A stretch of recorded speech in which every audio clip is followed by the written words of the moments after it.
Hello dear students, welcome back to my channel physics SPC. Rotational motion का एक question. ऐसे question काफ़ी easy है बट 3D होने की वजह से टफ है। A cubical block of side a moving with velocity v on a horizontal smooth, इस पे ध्यान दीजिए, हॉरिजॉन्टल स्मूथ द प्लेन मतलब फ्रिक्शन लेस है, as on figure. It hit a ridge at point O and start rotating about the edge. इस पर ध्यान दो, rotating about the edge. Edge मतलब क्यूब की एक साइड, स्टार्ट कर रही क्यूब की एक साइड के about in contact with O. The angular speed of the block after it hit O H. Angular speed पूछ रहा है आफ्टर हिट ओ एच। चार चॉइस रखी। देखो ये वाली एज जो है, इस एज के about start rotating about the edge. Edge मतलब साइड, तो क्योंकि ये वाली साइड बेटा, क्योंकि यही हिट करेगी इस जगह पे आके, नहीं पॉइंट ओ से, तो इस साइड के अबाउट कितनी एंगुलर वेलोसिटी से घूम जाएगा ये पूछ रहा है। तो यही एक्सिस रोटेशन होगा एक तरह से, है ना। लेकिन टकराने के बाद, तो एक बात बताइए, जब ये इससे टकराएगा, तो एक छोटा सा डायग्राम बनाता हूँ पहले यहाँ। जब ये टकराएगा, मान लो ये इस तरह से टकराया, ये एजेस है और ये इस पॉइंट से टकरा गया। जब टकराएगा तो इस वाले पॉइंट पर एक कांटेक्ट फोर्स लगेगा एन, ऐसे, है ना। एक कांटेक्ट फोर्स ऐसे लगा और सेंटर ऑफ मास पर इसका वेट होगा mg, और एक नॉर्मल रिएक्शन भी होगा क्योंकि टेबल पर रखा है, तो एक नॉर्मल रिएक्शन भी होगा ऊपर की तरफ। मान लो ये n1 है और n1 इस mg को बैलेंस कर रहा होगा, n1 is equal to mg। अब देखें इस पॉइंट के o के अबाउट टॉर्क जीरो है, पॉइंट o के अबाउट टॉर्क जीरो है। अगर टॉर्क जीरो होगा पॉइंट o के अबाउट, तो पॉइंट o के अबाउट एंगुलर मोमेंटम कंजर्व रहेगा, कांस्टेंट रहेगा। अब पॉइंट o के अबाउट टॉर्क क्यों जीरो है, जो देख ले। पॉइंट ओ के अबाउट टॉर्क देख रहे हैं, तो देखो एन की जो लाइन ऑफ एक्शन है वो तो पॉइंट ओ से जा रही है, और पॉइंट ओ से जा रही है, तो एन का तो टॉर्क जीरो हो गया, क्योंकि टॉर्क इज इक्वल टू होता है आर परपेंडिकुलर टू एफ। तो इस एन की जो पॉइंट ओ से परपेंडिकुलर डिस्टेंस है वो जीरो है, इसलिए जीरो हो गई। एन वन का टॉर्क होगा कुछ, लेकिन जितना एन वन का टॉर्क होगा उतना ही एम जी का टॉर्क होगा, क्योंकि एन वन और एम जी बराबर है। और दोनों की रोटेशन जो होगी, साइंस ऑफ रोटेशन, वो अपोजिट होगी। देखो अगर इस पॉइंट का, अगर मैं इस एम जी का टॉर्क लूँ, तो पॉइंट ओ के अबाउट तो आर परपेंडिकुलर ये हो गया, जो कि A/2 होगा, A/2। लेकिन आर परपेंडिकुलर की दर्शन इस तरह से होगी। अगर मैं इसकी दर्शन निकालूँ, तो इसकी दर्शन आ रही है ऊपर की तरफ, दैट मीन्स ये एंटी क्लॉकवाइज घुमा रहा है इसको, एम जी से घुमाएगा, कैसे, एंटी क्लॉकवाइज। और ये जो एन का टॉर्क है वो निकालें, तो वो से क्लॉकवाइज घुमाएगा।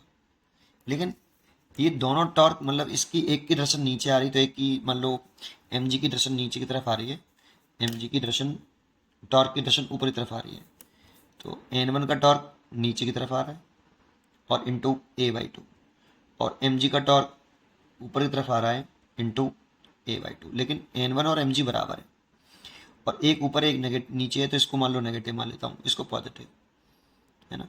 तो लेकिन एन वन और एम जी बराबर, तो एक दूसरे को कैंसिल कर देंगे, तो not net torque about point O कितना, जीरो। तो पॉइंट ओ के अबाउट टॉर्क अगर जीरो है, तो पॉइंट ओ के अबाउट मतलब इस एक्सेस के अबाउट टॉर्क जीरो है, इस एक्सेस के अबाउट टॉर्क जीरो है। आप इस एक्सेस के अबाउट भी अगर टॉर्क देखोगे, पूरी एक्सेस के अबाउट एम जी का टॉर्क देखोगे और एन वन का टॉर्क देखोगे, तो वो जीरो होगा, ठीक है। और टॉर्क अगर जीरो है, एक्सेस के अबाउट निकालना चाहिए मेरे को टॉर्क, इस एक्सेस के अबाउट टॉर्क इसका निकालोगे, एन वन का टॉर्क तो जीरो हो गया, और एन वन और एम जी का भी टॉर्क जीरो होगा, तो दोनों का टॉर्क टोटल मिला के टॉर्क कितना है, जीरो।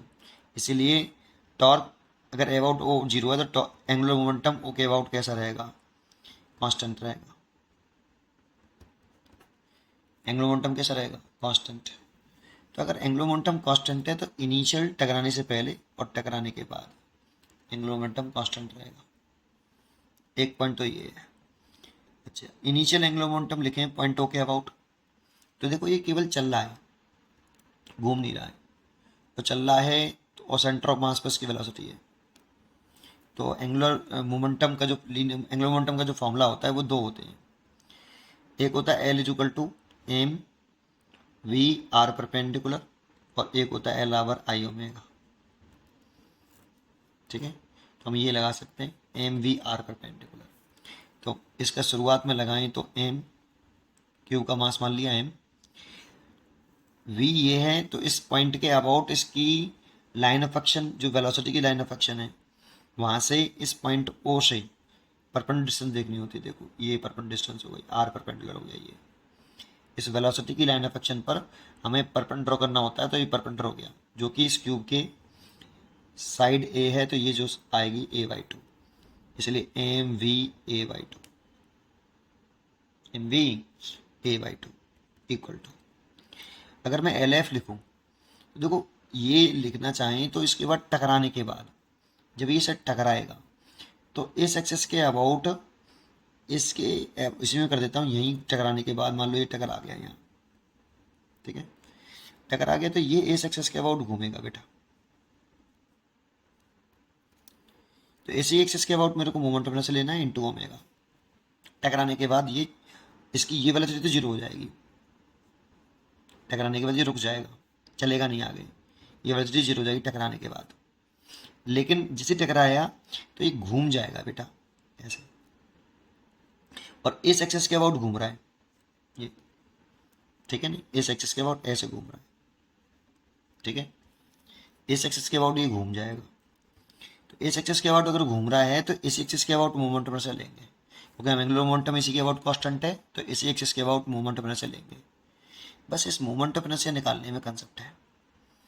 और कंसेप्ट क्या है कि आपको इस एक्सेस के अबाउट निकालना है। तो पहले एक्स टर्म लगाएंगे तो देखो इसमें गलती नहीं करना, ये जो ये सामने वाला फेस है ना, ये वाला सामने वाला फेस, और एक इसका पीछे वाला फेस है, इस फेस के परपेंडिकुलर और सेंटर से पास होने वाली एक्सेस, और पीछे वाले फेस के परपेंडिकुलर और सेंटर से पास होने वाली एक्सेस के अबाउट, वहां से पास होने वाली इस फेस के सेंटर और पीछे वाले फेस इसके सेंटर, दोनों सेंटर से पास होने वाली एक्सिस के अबाउट मोमेंट से निकालूं।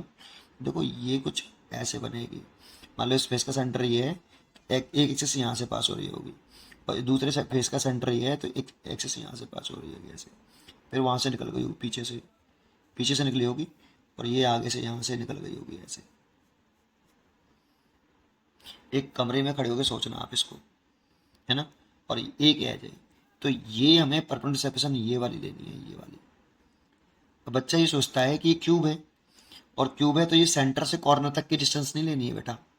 सेंटर से कॉर्नर तक की डिस्टेंस तो जो होती है वो √3/2a होती है क्यूब की, ये डिस्टेंस नहीं लेनी है हमें भाई। पैरेलल एक्सिस हम लगा रहे हो तो पैरेलल एक्सिस के बीच की परपेंडिकुलर सेपरेशन चाहिए, ना कि सेंटर और कॉर्नर के बीच की सेपरेशन चाहिए, है ना। और आप सोचना कि अगर जो एक्सिस मानी है ये वाली पैरेलल एक्सिस वाली, ये वाली वो इस एज के पैरेलल होनी चाहिए, जो कि किनारे पे करोगे सेंटर से कॉर्नर तक करोगे तो पैरेलल डिस्टेंस नहीं होगी। तो फिर ये डिस्टेंस कैसे निकालें, ये डिस्टेंस निकालें तो देखो ये सेंटर पे खड़े हो, ये फर्श है आपका नीचे वाला बॉटम वाला फर्श ये वाला, तो ये वाली डिस्टेंस तो a/2 होगी ये वाली, और सेंटर से डिस्टेंस देख रहे हो ना, तो ये डिस्टेंस क्यूब के सेंटर से है ना, क्यूब के सेंटर से देख रहे हो ना, तो ये डिस्टेंस निकालनी देखो मेरे को ये वाली, तो क्यूब के डिस्टेंस से ये वाली डिस्टेंस कितनी होगी, ये वाली a/2, और ये वाली डिस्टेंस, ये वाली कॉर्नर तक की डिस्टेंस, इस वाली साइड तक की डिस्टेंस ये वाली, ये मिड पॉइंट होगा तो ये भी a/2 होगी, और ये a/2 और ये a/2, तो पाइथागोरस से ये निकाल सकते हो। इसको आप एक रूम में खड़े होके एक साइड को देखना और एक एक्सेस पास करना, किससे, कोई भी दो फेस ले लेना जो इसके इस साइड के पैरेलल हों, दो फेस से ले लेना कि वहाँ से जब दो फेस के सेंटर से आप एक रोटेशनल एक्सेस निकालो, वो रोटेशनल एक्सेस जो है वो इस वाली साइड के पैरेलल होनी चाहिए।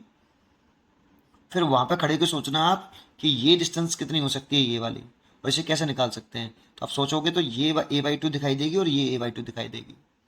ये कॉर्नर नहीं है बेटा, कॉर्नर तो ये रह गया। तो अगर इस वाली कंडीशन में ये निकालोगे आप, तो ये जो डिस्टेंस आएगी, ये जो आएगी वो रूट के अंदर a/2 का स्क्वायर, तो a² / 4 प्लस a²/4, और a²/4 प्लस a²/4 तो 2a²/4, इसे कट गया, तो ये रूट के अंदर a²/2, दैट मीन्स a/√2। इसी को बहुत सारे आप लोग बच्चे क्या करते हैं बच्चे ये सोच लेते हैं कि ये सेंटर से कॉर्नर तक की डिस्टेंस है और स्क्वायर मान के कर देते हैं। भाई स्क्वायर है कहाँ, ये स्क्वायर से ही इतनी निकलती है स्क्वायर की सेंटर से कॉर्नर तक की डिस्टेंस। तो जाने एक संयोगी समझो कि जो है a/√2 होता है। बेटा स्क्वायर है कहाँ ये क्यूबिकल ब्लॉक है ना, क्यूबिकल ब्लॉक है तो कॉर्नर से सेंटर तक की डिस्टेंस जो है क्यूबिकल ब्लॉक की जो लेते हो वो a/√2 होती कहाँ है। सोचो भाई, स्क्वायर थोड़ी है। तो ये कहानी अलग है, वो कहानी ये है जो मैं बता रहा हूँ। उम्मीद करता हूँ कि आपको ये जरूर समझ में आया होगा। अब इसमें पहले थ्योरम लगा दो। अब देखो स्क्वायर के सेंटर से, स्क्वायर के एक फेस के सेंटर से या फिर क्यूब के सेंटर टू सेंटर से जाने वाले एक्सिस के अबाउट जो मोमेंट ऑफ इनर्शिया होता है, ये ma², ये क्यूब का मास है और ये क्यूब की साइड है, डिवाइड बाई 6 होता है। सर ये तो स्क्वायर का होता है, तो स्क्वायर क्यूब से तुम लेकर बनाए, एक स्क्वायर फेस का काटते चले जाए, करते जाए, तो एक स्क्वायर का कितना m²/6, फिर दूसरे स्क्वायर का कितना m²/6, फिर तीसरे स्क्वायर का m²/6। उसमें m क्या हुआ, m²/6 में स्क्वायर का निकालोगे तो मास ऑफ स्क्वायर, लेकिन उन सब स्क्वायरों को तुम जोड़ लोगे तब क्यूब का मोमेंट ऑफ इनर्शिया बनेगा। तो a²/6 कॉमन आ जाएगा और जितने भी मास है स्क्वायर के वो सब ऐड होंगे तो क्यूब का मास बन जाएगा। तो यहाँ here is mass of the cube, mass of the cube बेटा, स्क्वायर नहीं, ठीक है नहीं, m²/6 फॉर्मूला यही रहेगा। जैसे तुमने रिंग का होता है जो सेंटर के about moment of inertia mr², ring का कितना होता है mr², और हॉलो सिलेंडर का भी mr², उसी ज्योमेट्रिकल एक्सिस के अबाउट। तो उसे देखो, हॉलो सिलेंडर को आप काटते जाओगे ना, ऐसे नहीं काटते जाओगे तो रिंग बन जाएंगी बहुत सारी, उन सभी रिंगों को मोमेंट ऑफ इनर्शिया को तुम ऐड करोगे तो r² कॉमन आ जाएगा और m+m+m उन सबको जोड़ोगे तो सिलेंडर का मास आएगा, तो आएगा तो mr² ही ना बेटा। ऐसे डिस्क का देख लो, डिस्क का हाफ mr² होता है और सॉलिड सिलेंडर का उसका हाफ mr² होता है। सेम कंसेप्ट दिस इसमें। तो ये m²/6 समझ में आया। अब पैरेलल थ्योरम लगाएंगे तो देखो एक एक्सिस सेंटर ऑफ मास से जानी चाहिए जो कि क्यूब की सेंटर ऑफ मास से जा रही है ना। तो आपके इसमें लिखूं तो ma/2 = ये जो मोमेंट अपने से लिख रहे हैं वो इस एक्सिस के अबाउट लिख रहे हैं बेटा, और ये लिखें तो ये कितनी centre of mass plus m into perpendicular distance जो कि a/√2 है उसका स्क्वायर, और इंटू कितना ओमेगा। अब मेरे को ओमेगा निकालना है बस। तो m/2 = ICM देखें तो ICM ma² / 6 plus ma² / 2 into omega. यहाँ से mva/2 अब कुछ नहीं है, अगर आपको ये बात समझ में आई हो तो कुछ नहीं है। अब ये कॉमन आ गया और यहाँ से 6 एलसीएम ले लिया, यहाँ 1 और ये आपका 3 और ये ओमेगा। m से m मर गया, a से a मर गया और 2 से ये 3 बार मर गया, तो ये आया v और यहाँ बचा a और यहाँ हो गया 4/3 और ये ओमेगा। ओमेगा निकालना है तो 3v/4a। ये देखो ये इसका आंसर है, इसका मतलब ए इज करेक्ट चॉइस।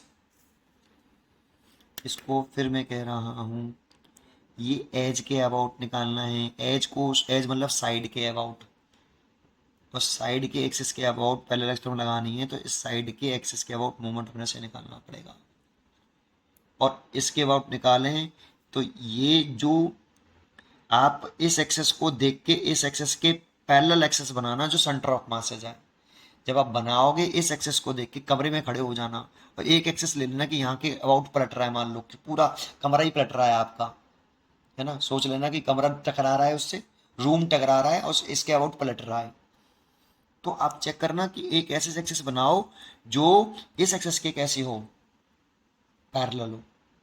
तो आप चेक करोगे कि दो जो कोई भी जिस एक्सिस के बनाओगे तो कोई ऐसे दो फेस होंगे जिनके सेंटर से स्क्वायर फेस, कमरे की हर एक जो वॉल है, वर्टिकल वॉल है, वो एक स्क्वायर फेस ही तो है। उस स्क्वायर फेस के सेंटर से और दूसरे सामने वाले स्क्वायर फेस के सेंटर से और सेंटर क्यूब के सेंटर ऑफ मास से पास होने वाली एक एक्सिस बनाओगे जिसके about moment inertia m square by 6 होता है। फिर वहां से आप परपेंडिकुलर ड्रॉ करके देखना इस पे। तो ये फर्स्ट तक a/2 आएगी और ये सेंटर से a/2 आएगी और ये डिस्टेंस आपको फिर ऐसे निकाल पाओगे। ये क्यूब की तरह से, क्यूब क्यूब है बेटा, स्क्वायर नहीं है। ठीक है ना, ये बात को भी ध्यान रखना। बस पढ़ते रहो और खुश रहो। Thank you.